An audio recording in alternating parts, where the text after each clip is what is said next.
Hello, welcome to legal awareness web series. एक देश एक विधान हमारा नारा है। भारत का सुप्रीम लॉ देश का संविधान है। आज देश के अजीब हालात नजर आते हैं। चुनावों में सरकार अपनी हार देखकर धर्म का सहारा लेती हैं। सुदामा को कृष्ण से अलग करने की कोशिश है। वो जो हमारी परंपरा थी कि भगवान राम ने शबरी के झूठे बेर खाए, हम उससे कहीं बहुत दूर चले गए हैं। मुसलमानों को भी बताया गया था दिल बदस्तावर के हज्जे अकबरस्त। सबसे बड़ी हज यह है कि किसी दूसरे इंसान का दिल जीता जाए। अब गरीबों को, निर्धनों को भगवान से दूर किया जा रहा है, यह कहकर कि वो हिंदू नहीं हैं। इसमें सिर्फ मुसलमानों को दूर नहीं किया जा रहा, बल्कि सिखों को, जैनों को और बुद्धिस्ट को भी दूर किया जा रहा है। जो कर्नाटका का हिंदू रिलीजियस इंस्टीट्यूशंस और चैरिटेबल इंडाउमेंट एक्ट है 1997 का, उसमें हिंदू की परिभाषा वो नहीं है जो संविधान में दी हुई है। संविधान में हिंदू की परिभाषा में सिख्स और बुद्धिस्ट और जैन भी शामिल हैं, मगर यहां क्योंकि हिंदू टेंपल का मामला है, इसलिए हिंदू की जो परिभाषा है उसमें कोई नॉन हिंदू शामिल नहीं, चाहे वो सिख हो या बुद्धिस्ट हो या जैन हो। मेला लगता है। किस मंदिर के मेले की बात हो रही है? वो मंदिर जो वहीं पे बने हुए एक साइन के हिसाब से 800 साल पहले मुसलमान ट्रेडर्स और मर्चेंट्स ने बनवाया था। ये अजीब देश है। यहां आज भी ऐसे मुसलमान रहते हैं जो 10 इनकारनेशंस ऑफ विष्णु को मानते हैं। पूरी दुर्गा पूजा की तैयारियां और पंडाल मुसलमान बनाते हैं। पुरी में भगवान जगन्नाथ जब बाहर निकलते हैं रथ यात्रा में, तो पहले एक अपने मुस्लिम डिसाइपल के मजार पर जाकर वो रथ रुकता है। क्या सारी वो परंपराएं जिसके लिए भारत जाना जाता था, पैरों के तले कुचल दी जाएंगी? मंदिर के पास लिखा हुआ है कि यह मंदिर एक मॉडर्न डे टेस्टिमनी है कम्युनल हार्मनी की, जिसे एक मुसलमान मर्चेंट ने बनाया और जिसमें आज भी मुसलमान प्रसाद ग्रहण करते हैं और डीटी की ब्लेसिंग्स लेते हैं। बपांदू मंदिर एक एग्रेसिव, एक्सक्लूजनरी, डिस्क्रिमिनेटरी कैंपेन का शिकार हो रहा है। कहा जा रहा है कि हम उनके साथ ट्रेड नहीं करेंगे जो लॉ को रिस्पेक्ट नहीं करते, जो गायों को मारते हैं और हम उनकी वर्शिप करते हैं, और देश की यूनिटी को प्रश्न करते। आप कौन होते हैं ये कहने वाले? ये तो देश का कानून या अदालतें कह सकती हैं कि एक्स ने या वाई ने या जेड ने क्या कानून तोड़ा। कर्नाटका में तो कैटल लॉ बड़ा स्ट्रिंजेंट है। देश के सभी राज्यों में 2 राज्यों को छोड़ दें तो आज से नहीं 70 साल से गौरक्षा के कानून मौजूद हैं। यह अलग बात है कि यह सब के सब कानून गायों की तादाद और जनसंख्या बढ़ाने में नाकाम रहे। अगर देश की कैटल सेंसस को देखें तो गायों की संख्या कम हो रही है और भैंसों की संख्या बढ़ रही है, क्योंकि किसान अब गाय को पालने से बचते। कितना हम गाय का फायदा करा रहे हैं, यह तो भविष्य बताएगा कभी। मैंने अपने पूरे जीवन में न कभी गाय काटी, न कभी गाय खाई। देश के अधिकतर राज्यों में इस पर बैन लगा हुआ है। देश के संविधान में इसका प्रावधान किया गया है। उसके बावजूद भी अगर कोई उस कानून के विरुद्ध है तो उसको कानून के हिसाब से सजा दी जाएगी। किसी प्राइवेट एंटिटी को यह राइट नहीं।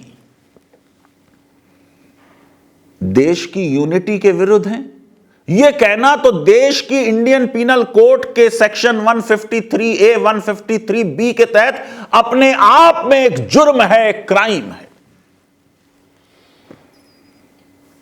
देश में यह कहना कि अब बुद्धिस्ट और जैन और क्रिश्चियंस और ज्यूज और मुसलमान इस मंदिर में लगने वाले मेले में ना आए, यह यूनिटी के विरुद्ध है। उनको मेले में आने देना तो देश की यूनिटी के फेवर में है, उसको अपहोल्ड करता है। किस मौलिक अधिकार के तहत किसी को भी आप अलग कर सकते हैं कि वो ट्रेड ना करे, बिजनेस ना करे? धर्म के अधिकार के तहत। धार्मिक स्वतंत्रता तो आइए पढ़िए, मैं बताता हूं संविधान। अनुच्छेद 25। मैंने पहले हिजाब के सिलसिले में भी कहा, बार बार मैं धर्म की स्वतंत्रता पे यह बताता रहा कि धर्म की स्वतंत्रता को संविधान निर्माताओं ने और मौलिक अधिकारों के अधीन कर दिया है। सबसे सीमित अगर कोई स्वतंत्रता भारत के संविधान में है तो वो धर्म की स्वतंत्रता है। अनुच्छेद 25 कहता है, subject to public order, health, morality and other provisions of this part, यानी पार्ट 3। तो अगर किसी का ट्रेड और बिजनेस का अधिकार है और किसी का धर्म की स्वतंत्रता का अधिकार है, तो धर्म की स्वतंत्रता को नहीं माना जाएगा, ट्रेड और बिजनेस के अधिकार को प्रिवेल कराया जाएगा। किसी की अदर अभिव्यक्ति की स्वतंत्रता का अधिकार है और आपकी धर्म की स्वतंत्रता है, तो अभिव्यक्ति की स्वतंत्रता प्रिवेल करेगी। समानता का अधिकार धर्म की स्वतंत्रता पर प्रिवेल करेगा। तो एक तो बात यह हो गई कि धर्म की स्वतंत्रता और ट्रेड और बिजनेस की स्वतंत्रता में अगर मुकाबला होगा तो ट्रेड और बिजनेस की स्वतंत्रता प्रिवेल करेगी। और दूसरी बात यह कि धर्म की स्वतंत्रता तभी मिलती है जब वो प्रैक्टिस किसी धर्म का एसेंशियल हिस्सा हो। और जो कर्नाटका हाई कोर्ट ने व्याख्या की, उसके लिए वो प्रैक्टिस ओरिजिनल जब धर्म फाउंड हुआ तब रही हो, वो उसका इंटेग्रल हिस्सा हो और उसको न ग्रांट करने से ग्लोरी ऑफ रिलीजन पर असर पड़ता हो। क्या यह मेला हिंदू धर्म का एसेंशियल हिस्सा है? क्या यह मेला जिस दिन हिंदू धर्म वजूद में आया उस दिन था? और क्या गैर हिंदुओं को उससे एक्सक्लूड करना भी हिंदू धर्म का हिस्सा है? ये वो संवैधानिक प्रश्न होंगे जिनका उत्तर देना पड़ेगा अगर आपको किसी को ट्रेड और बिजनेस से, किसी धार्मिक स्थान से अलग करना है। यानी धर्म के नाम पर, धर्म की स्वतंत्रता के नाम पर किसी के ट्रेड, बिजनेस और ऑक्यूपेशन का अधिकार छीना नहीं जा सकता। ट्रेड, बिजनेस और ऑक्यूपेशन का अधिकार अनुच्छेद 19 के क्लॉज 1 सब क्लॉज जी में है। किसी पब्लिक ऑर्डर के नाम में भी इस अधिकार को छीना नहीं जा सकता। इस अधिकार को रेस्ट्रिक्ट किया जा सकता है रीजनेबल रेस्ट्रिक्शंस के तहत। वो रीजनेबल रेस्ट्रिक्शंस क्या होंगी? In the interest of general public, यानी वो restriction in the interest of God नहीं होंगी। इसका मतलब किसी गॉड, भगवान, देवी, देवता, अल्लाह के नाम पर किसी के ट्रेड और बिजनेस की स्वतंत्रता नहीं छीनी जाएगी। शब्द देखिए संविधान निर्माताओं ने क्या लिखे हैं, जनरल पब्लिक। जनरल पब्लिक में तो हर धर्म का आदमी आएगा, किसी एक धर्म का आदमी जनरल पब्लिक नहीं बनता। अधिकार है सरकार को, क्वालिफिकेशंस ले डाउन कर सकती हैं। कह सकते हैं कि डॉक्टर जब भी प्रैक्टिस करेगा जब एमबीबीएस किया हो, लॉयर जब भी प्रैक्टिस करेगा जब एलएलबी किया हो। इस तरह की रेस्ट्रिक्शन अलाउड हैं। या अगर सरकार खुद मोनोपोली ले ले, कहे कि रेलवे में सिर्फ सरकार रहेगी, तो वो अलाउड है। अब तो खैर रेलवे का प्राइवेटाइजेशन हो रहा है। फिर हर वो रेस्ट्रिक्शन जो ट्रेड और बिजनेस पे लगाई जाएगी, उसकी रीजनेबलनेस को कैसे देखेंगे? रीजनेबलनेस को देखने के पैमाने सुप्रीम कोर्ट ने तय कर रखे हैं। नेचर ऑफ राइट क्या है? अगर आपका नेचर ऑफ राइट यहां धर्म की स्वतंत्रता है और दूसरे की ट्रेड और बिजनेस की स्वतंत्रता है, तो संविधान साफ है कि धर्म की स्वतंत्रता प्रिवेल नहीं कर सकती।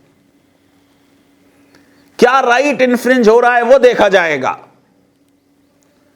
अंडरलाइंग पर्पस क्या है रेस्ट्रिक्शन का? समाज के कुछ लोगों को उनकी जीविका से वंचित करना, यह तो अनुच्छेद 21 का भी वायलेशन हो गया। यह तो इकोनॉमिक बाइकॉट है जो अनुच्छेद 15 का भी वायलेशन हो गया। यह तो अनुच्छेद 14 समानता के अधिकार का भी वायलेशन हो गया। Evil sought to be remedied. अगर चंद किसी और धर्म के मानने वाले अपनी छोटी मोटी दुकान लेकर बैठ जाएं किसी मेले में, यह कौन सी इविल है जिसको रेमेडी करने की कोशिश की जा रही है?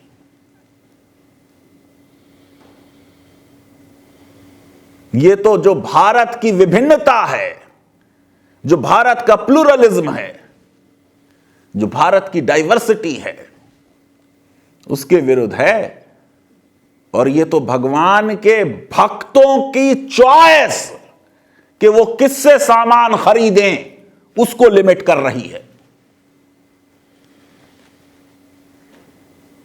फिर ये जो रेस्ट्रिक्शन है, ये कैसे उस इविल को प्रोहिबिट करेगी? क्या कोई और मीन्स हो सकते हैं, अल्टरनेटिव मीन्स? प्रोपोर्शनैलिटी का डॉक्ट्रिन आ जाएगा जिससे आप इस इविल को रेमेडी कर सकते हैं। ये पैमाने जो रेस्ट्रिक्शंस लगाई गई हैं कर्नाटका में, उन पर पूरे नहीं उतरते। ट्रेडर्स हैं और वो कह रहे हैं हम तो योगी आदित्यनाथ के गोरखपुर में गोरखनाथ टेम्पल में भी लगाते हैं अपनी दुकानें। कुंभ के मेले में जो 12 साल बाद लगता है उसमें भी लगाते हैं अपनी दुकानें।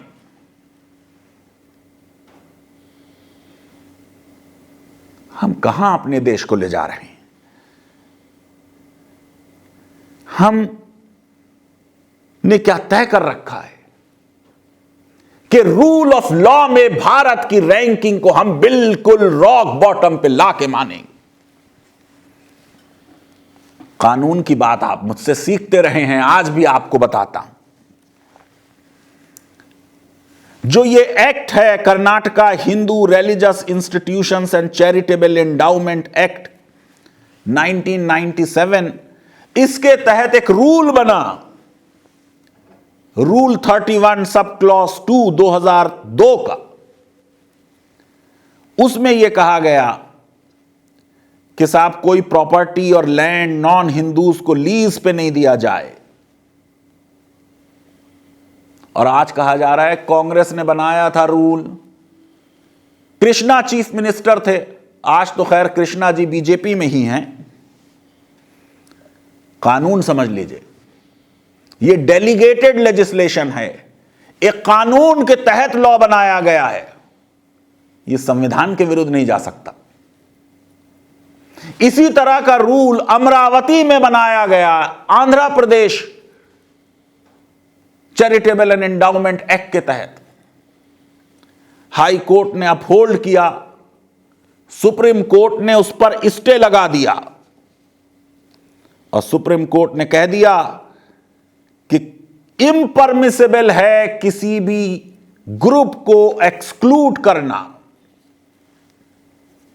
बहुत सख्त ऑब्जर्वेशन सुप्रीम कोर्ट की मैं आपको पढ़ के सुना देता हूं कि सुप्रीम कोर्ट ने इस मामले में क्या कहा।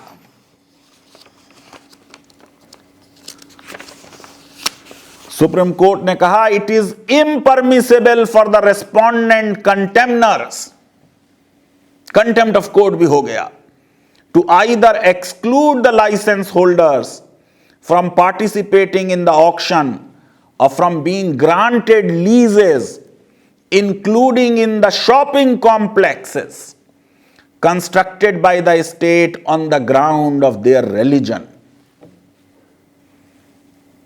पैराग्राफ 5 में कहा कोर्ट ने अपने ऑर्डर के, 2021 का ऑर्डर है, दिसंबर का, 17 दिसंबर का।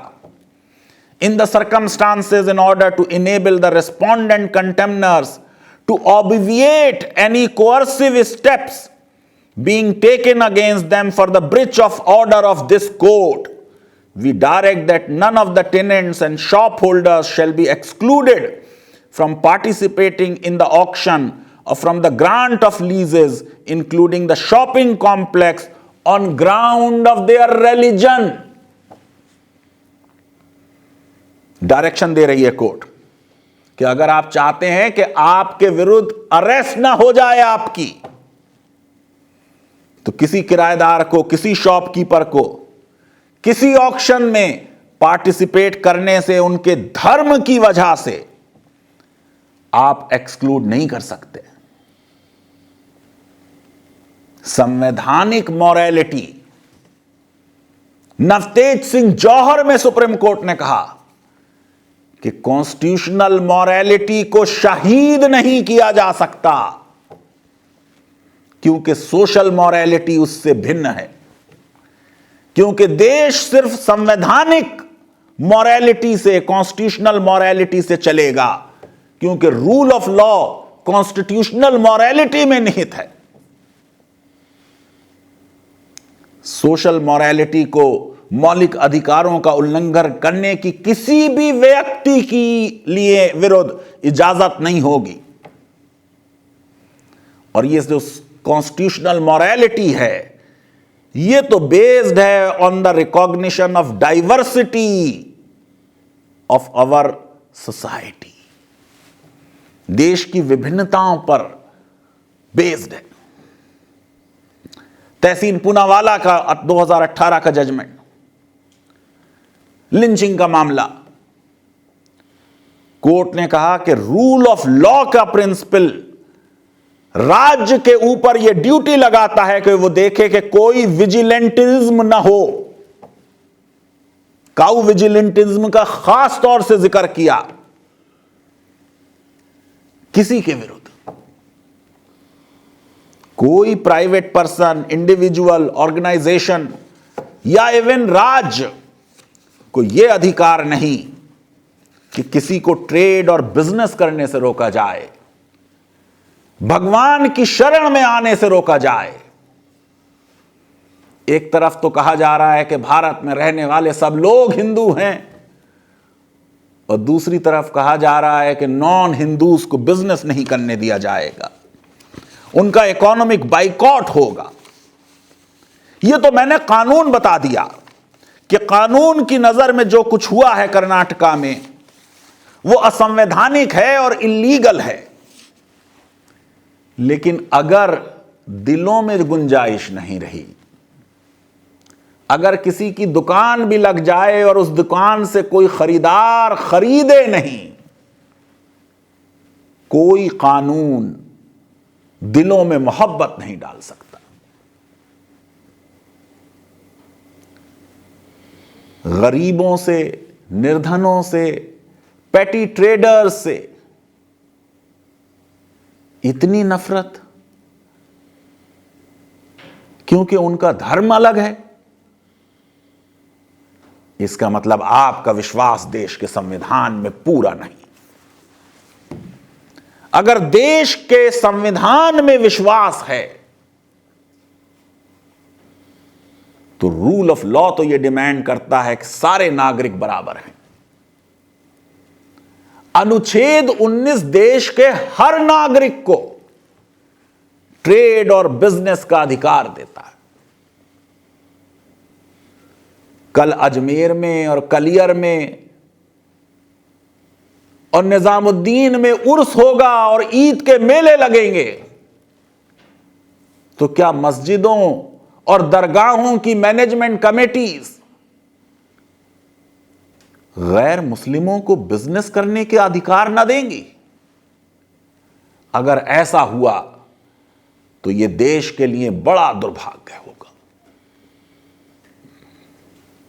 हमारे देश का इतिहास तो सौहार्द वाला है, सर्वधर्म समभाव वाला है। हम तो मानवता के पुजारी हैं, इंसान से बढ़कर कोई नहीं। गरीब दो पैसे कमा ले भगवान के आशीर्वाद से, उस पर हंगामा क्यों बरपा है? लीगल अवेयरनेस वेब सीरीज अगर आपको पसंद आती है तो मेरी रिक्वेस्ट है कि हमारे इस वीडियो को वाइडली शेयर करें और हमारे चैनल को सब्सक्राइब करें और बेल आइकन और लाइक जरूर क्लिक करें। दिलों को बड़ा करें, दिलों में दूसरों की मोहब्बत पैदा करें। नफरत, ईर्ष्या, द्वेष, जेलसी हमारे समाज को खोखला कर देगी। धन्यवाद।